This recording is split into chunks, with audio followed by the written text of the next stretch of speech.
आज exercise 1.3 start करने से पहले हम स्टडी करेंगे कि रैशनल नंबर्स क्या होते हैं। उसके अंदर कुछ चीज़ें हैं जो आपको बतानी है।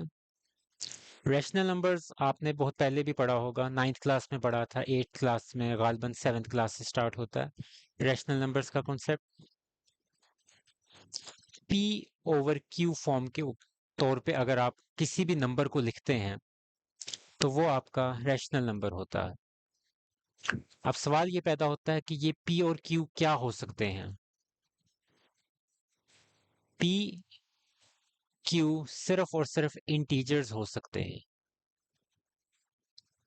इंटीजर से क्या मुराद है? अब जिनको इंटीजर्स का नहीं पता उनके लिए मैं बता दूं कि आपके पास नेगेटिव नंबर्स होते हैं, कुछ कुछ पॉजिटिव नंबर्स होते हैं आपके पास, बीच में जीरो होता है। इन सब को आप इंटीजर्स कहते हैं। याद रखें कि इंटीजर्स कभी भी डेसिमल वाला नंबर नहीं होता।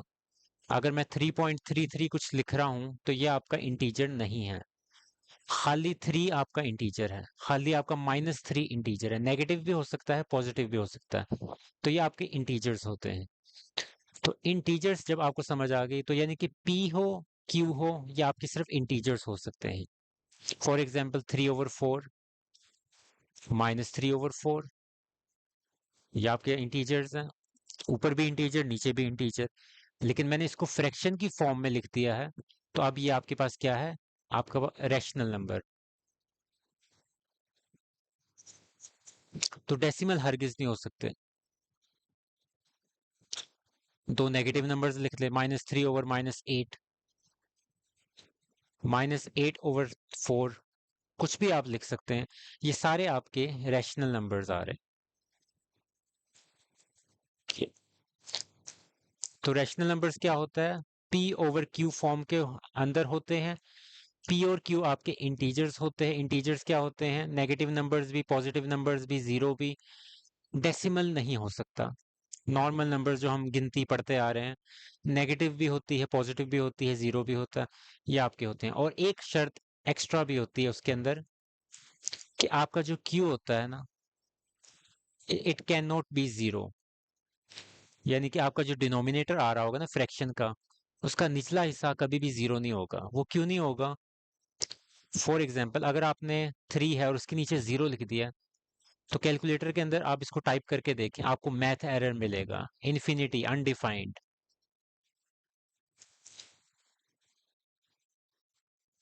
तो ये चीज हो जाती है।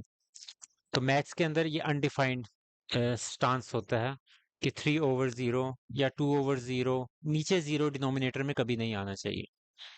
तो ये एक शर्त है। एक पहली शर्त क्या थी? पी ओवर क्यू फॉर्म में होना चाहिए। दूसरी शर्त क्या है? कि आपके पी और क्यू दोनों इंटीजर्स होने चाहिए। और थर्ड शर्त क्या है आपके पास? कि क्यू कभी भी जीरो नहीं हो सकता। तो इस तरह आपके ये रैशनल नंबर्स बनते हैं। ये सारी मैंने एग्जांपल्स दी हुई हैं, ये सारे आपके रैशनल नंबर्स हैं।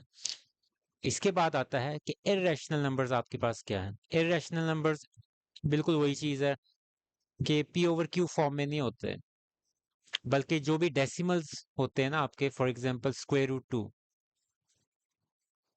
√3, √5, 6, इन सब के अगर आप कैलकुलेटर के अंदर आंसर टाइप करेंगे ना, ये सारे डेसिमल्स की फॉर्म में आ रहे होंगे। तो जो भी आपके पास डेसिमल की फॉर्म में आ रहा होता है ना, वो आपका इर्रेशनल नंबर होता है। और डेसिमल की फॉर्म में आना भी किस तरह का चाहिए? कोई पैटर्न ना बन रहा हो कभी कोई। और ये इनका जरूरी है कि ये नंबर्स ना चलते जाते हैं। आप कैलकुलेटर के अंदर इनको लिखेंगे ना, आपकी कैलकुलेटर की पूरी स्क्रीन भर जाएगी रैंडम नंबर से। 1.414 5 6 रैंडम, फिर 4 आ जाएगा। तो इस तरह के नंबर्स आपके पास इरेशनल होते हैं। अगर डेसिमल आपका 1.5 आ रहा है तो वो आपका इरेशनल नंबर नहीं होगा, क्योंकि वो खत्म हो रहा है, टर्मिनेट हो रहा है। 1.5 दैट्स इट, ये आंसर है आपका। तो ये आपके इरेशनल नंबर की तरफ चले जाएंगे। तो यहां तक अभी आप सिर्फ यही देखें कि इस तरह के नंबर्स। अब फॉर एग्जांपल अगर मैं यहां लिख रहा हूं 9 का स्क्वायर रूट, मोस्टली बच्चों को पता होगा कि 9 का स्क्वायर रूट क्या होता है? 3 होता है।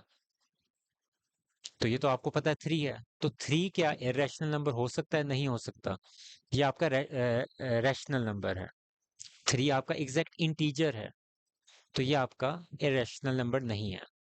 तो इस वजह से मैं स्क्वायर रूट 3 को इधर नहीं लिख सकता। तो ऐसे स्क्वायर रूट्स जिनके आप आंसर ना निकाल सकें, ये हो गया, ये हो गया 15 स्क्वायर रूट। तो ये सारे जो हैं ये आपके सारे इरेशनल नंबर्स होते हैं। फिर आपके पास आगे आ जाता है रियल नंबर्स क्या होते हैं। रियल नंबर्स, अगर मैं सारे रैशनल नंबर्स को और सारे इरेशनल नंबर्स को कंबाइन कर दूं, एक साथ लिख दूं, तो वो जो पूरा सेट बनेगा आपके पास, वो आपका रियल नंबर्स का सेट होगा।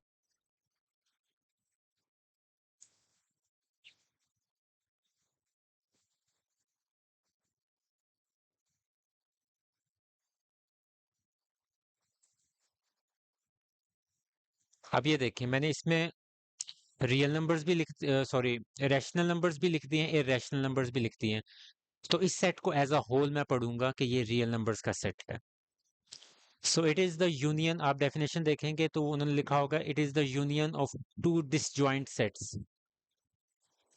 जिसके अंदर सेट्स कौन कौन से हैं आपके पास हैं, एक रैशनल नंबर्स का और एक इरेशनल नंबर्स का।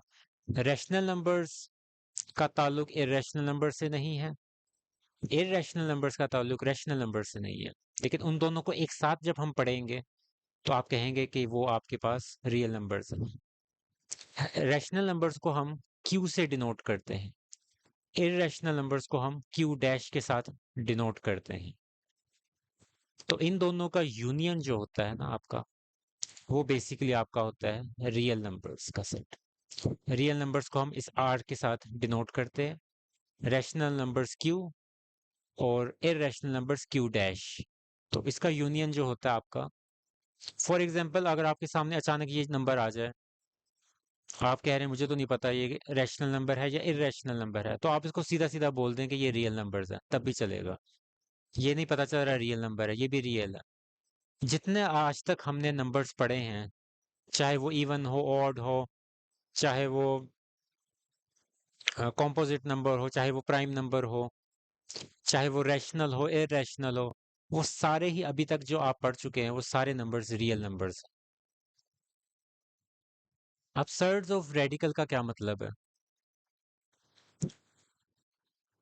अगर इरेशनल नंबर मैं कोई ले रहा हूं, तो उसके अंदर अगर आपके पास रेडिकल का साइन है, रेडिकल साइन क्या है, ये होता है। तो इरेशनल नंबर के ऊपर अगर मैं रेडिकल साइन यूज कर रहा हूं ज्यादा दफा, तो वो आपके पास एक सर्ज ऑफ रेडिकल कहलाएगा। ये इरेशनल नंबर है, मैं इसके साथ नंबर भी लिख रहा हूँ, फिर मैं इसके नीचे भी कोई नंबर लिख रहा हूँ। अब दोनों इरेशनल नंबर है, इनको मैं यूज कर रहा हूँ मुख्तलिफ तरीकों से। तो ये सारे आपके पास सर्ड्स आ रहे हैं, सर्ड्स ऑफ रेडिकल। इसको मैं इस तरह भी लिख रहा हूँ, ये देखें, ये आपका इरेशनल नंबर है, ये आपका रैशनल नंबर है, लेकिन इन दोनों को मैंने कंबाइन कर दिया यहाँ, ऐड लगा, प्लस का साइन लगा के।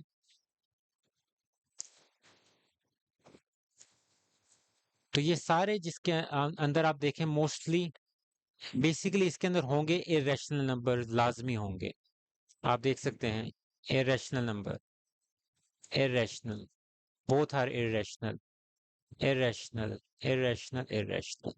तो हर जो भी मैंने सर्ड लिखा उसके अंदर इरेशनल नंबर होने का होना लाजमी है। अब कुछ और डिस्कस करते हैं, सर्ड्स और उनका ऑर्डर। फॉर एग्जाम्पल 2 है और उसकी पावर 1/2 है, ये नाइन्थ में आपने पढ़े थी चीजें। 2 होता है, उसकी पावर 1/2 होता है, वो बेसिकली क्या होता है, स्क्वायर रूट 2 ही हुआ ना।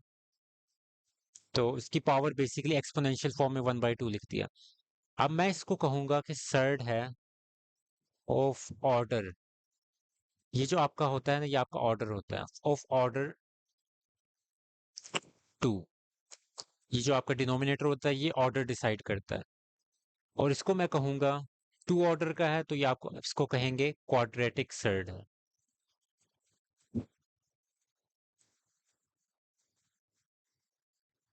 क्योंकि ये ऑर्डर 2 का है, इसका जो डिनोमिनेटर है, पावर का डिनोमिनेटर 2 आ रहा है।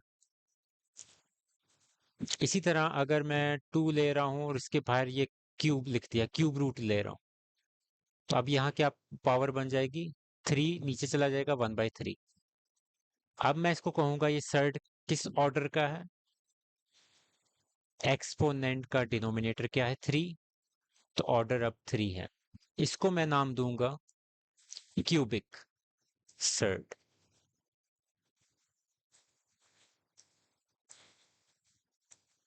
इसी तरह अगर आपको आगे चले जाएं, 1/4 आ गया एंड सो ऑन, 1/5 आ गया, ये 2 भी चेंज हो सकता है, इसको मैं 3 भी कर सकता हूँ, इससे कोई फर्क नहीं पड़ता। तो बेसिकली हमारा जो टारगेट है वो यही है कि आपकी पावर क्या है। अब 1/4 आ गया, नहीं पता, आप इसको सिंपल ऐसे ही लिखेंगे, सर्ड ऑफ ऑर्डर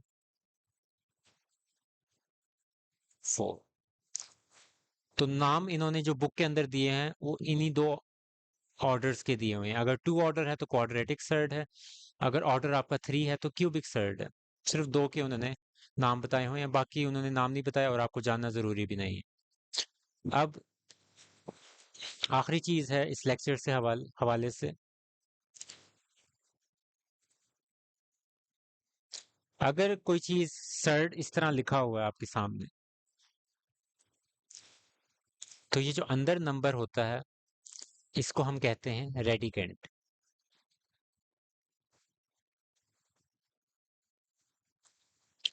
और ये जो आपके पास इधर नंबर लिखा होता है, जैसे कि अभी हमने ऊपर पढ़ भी लिया है, ये इसका ऑर्डर कहलाता है, इंडेक्स भी कहलाता है। कुछ बुक्स में इंडेक्स भी लिखा होता है, इस बुक के अंदर उन्होंने ऑर्डर का जिक्र किया तो हम इसको ऑर्डर पढ़ेंगे। अगर कुछ भी नहीं लिखा हुआ तो फिर आपको पता है कि ये स्क्वायर रूट है, जिस तरह ऊपर हमने अभी डिस्कस किया कि अगर कुछ नहीं लिखा होता तो फिर स्क्वायर रूट होता है, तो उसकी पावर 2 ही होती है, 1/2। तो फिर हम इसको कहेंगे कि इसका जो इंडेक्स या ऑर्डर है वो 2 है, और इसका जो रेडिकेंड है वो भी 2 है। बेसिकली यहाँ 2 होता है जो कि हम लिखते नहीं होते। तो रेडिकेंड जो कि आपकी इस रेडिकल साइन के नीचे होता है, ऑर्डर क्या होता है जो रेडिकल साइन के बाहर होता है।